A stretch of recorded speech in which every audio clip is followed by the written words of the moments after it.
All right, let's jump right into this one. What we're about to explore isn't your typical argument. The source material is, by its own admission, a collection of adjacent things. So think of it as a bunch of ideas placed next to each other on a table. Our job here is to be detectives, to look at the clues and see if a bigger picture starts to form. Yeah, the author is super upfront about this. They literally say, this document contains no argument. So let's take them at their word. It's like someone just handed us a box full of seemingly random puzzle pieces. Our goal is to lay them all out and see if and how they connect.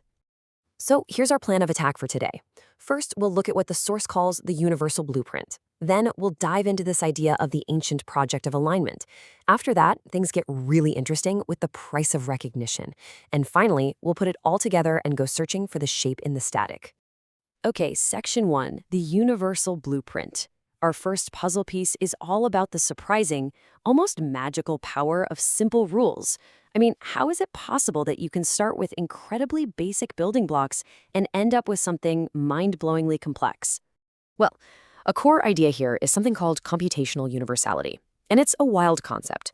It basically says that a system with just a few simple operations can, in theory, compute anything that any other computer can.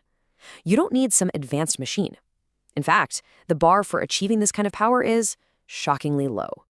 And I mean shockingly low. Just look at this list. We're not talking about fancy processors. We're talking about things like Rule 110, which is just a simple pattern that evolves in one dimension. Card games, spreadsheets, even CSS, the code that makes websites look pretty, have been shown to be computationally universal. Many of these discoveries were complete accidents. It's like this incredible potential for complexity is just hiding everywhere, waiting to emerge. And this isn't just about stuff that humans build. Not at all. It seems like the universe itself has a real knack for this. Sometimes, incredibly complex systems just assemble themselves with absolutely no designer in sight. Get this. 2 billion years ago, in what is now Gabon, Africa, a rich uranium deposit and some groundwater just happened to come together and create a natural, self-sustaining nuclear reactor. It ran on its own for hundreds of thousands of years. Or think about wild religions that just spring up without any formal church or institution. And then there's lichen. It's not a plant, it's not a fungus, it's a completely new thing, a symbiotic organism that's born when the two team up, allowing it to survive in places neither could alone. Okay, so now let's turn this entire idea inward. Let's look at us. The source makes a really provocative point here. You are not a single thing. You're not one unified you. No. You're an entire ecosystem. I mean, just think about it. Your DNA is basically a universal computer. Your brain is a neural network. But did you know your immune system is its own kind of learning cognitive network? And your gut, the so-called second brain, has 500 million neurons and operates pretty much on its own. So which part is the real you? The suggestion here is that you are in any single one of them. You are the emergent result of all these systems talking to each other. All right, so puzzle piece number 1 is on the table. Powerful, complex, autonomous systems can just emerge from simple rules, even inside our own bodies. So what's the next piece of the puzzle? It's the age-old human instinct when we're faced with something powerful and autonomous. We try to control it. We hear a lot about AI alignment these days, and it sounds so futuristic. But what if it's not new at all? What if it's just the latest chapter in a story we've been writing for millennia? Think about it. Domesticating animals? That's an alignment project. Medieval texts with complex rituals to bind and control demons? That's an alignment project. The U.S. Bill of Rights, designed to constrain the power of government? That is absolutely an alignment project. It's all the same fundamental impulse. But it's really interesting to see the change in strategy here. The Bill of Rights uses a procedural method.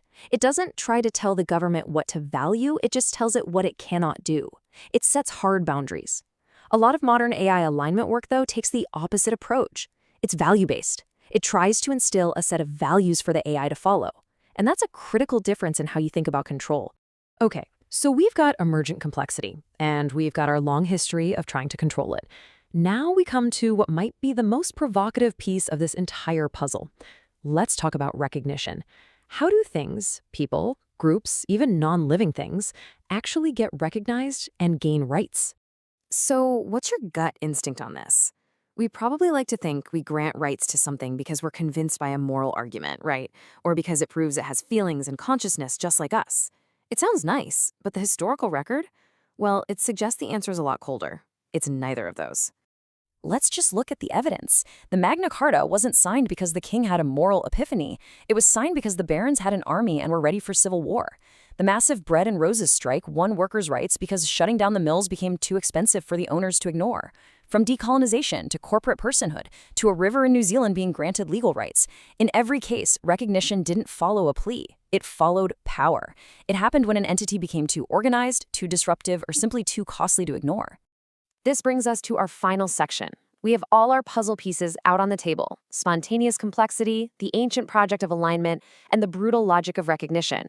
Now, let's push them all together and see what shape starts to appear in the static. This diagram from the source is stark. In the top left, we have beings with subjective experience who are recognized, most of us hopefully, but look at the top right. We have beings who clearly had subjective experience but were denied recognition. Enslaved people, the colonized, Alan Turing. Now look at the bottom left. Entities with zero subjective experience, corporations, that have robust legal recognition. So, the crucial point here is a chilling one. The data suggests that whether or not something has rights has almost nothing to do with whether or not it's conscious. They are, as the source puts it, orthogonal. They are two separate lines that don't necessarily have any bearing on one another. And that brings us to the final collection. Let's just lay these facts out together and let them sit for a second. Computation just happens. You are a collection of these computations. New things emerge from old things working together. We have always tried to control these things. And historically, recognition isn't given, it's won by becoming too costly to deny. All of these things are true at the same time. And, true to its promise, the source just ends there. It offers no neat conclusion, no answer. It simply presents the evidence and leaves us with the pattern. The shape that these facts make, well, that's up to each of us to see.